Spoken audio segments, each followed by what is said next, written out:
guys, for today's video ay how to DTI registration. Yan po ang ating topic today.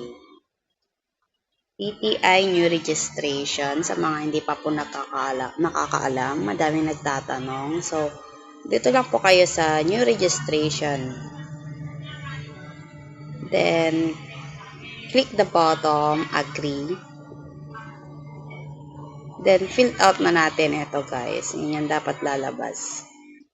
So, habang nagpi-fill out ako,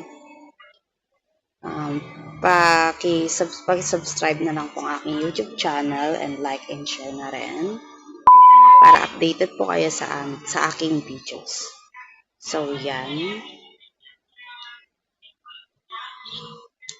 Fill out lang natin lahat. So, dapat guys, sa email address, make sure na dapat updated ito para dito kasi isi-send yung verification code. Dapat updated siya.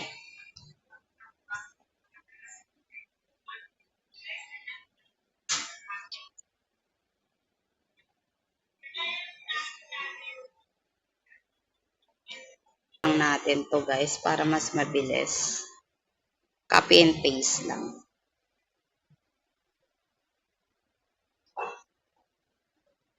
Yan. So, proceed na siya. Pa-wait na lang. Then, proceed tayo. At make sure nyo din na tama yung information yung nakalagay dito, guys. No? Ayan. Depende sa inyo kung anong pipiliin nyo, kung national o regional. Pero sa akin, sa national. Pero meron din dito, national, regional, city, municipality, barangay. So, sa barangay tayo. Sa barangay guys, sa mga nagtatanong, dapat sa barangay lang nakapangalan ang business. Hindi pwedeng malipat sa ibang barangay. Ganun po yun. Kung sa municipal naman, kahit ilang branch sa isang municipal, basta doon lang. Doon lang sa municipal kung saan kayo nag-register.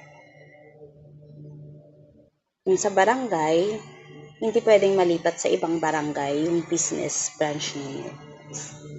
Kailangan nyo ulit mag-register ng ibang DTI. So, yan. Regional.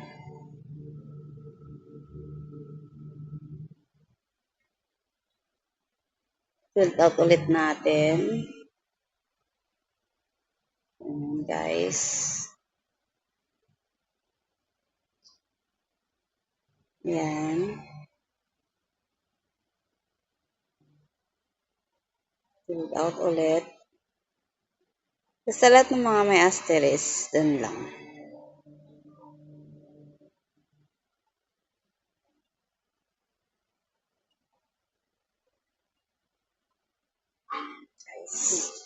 So, for example, ang ating business name is JJV.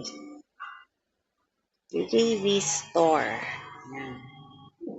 So, natin. Yan. Alisin natin yung store. So, JJV lang. Yan. Yan yung kalalabasan ng ating business name. Valid business. So, pass naman lahat. Pasado naman siya. Yan. Pass naman.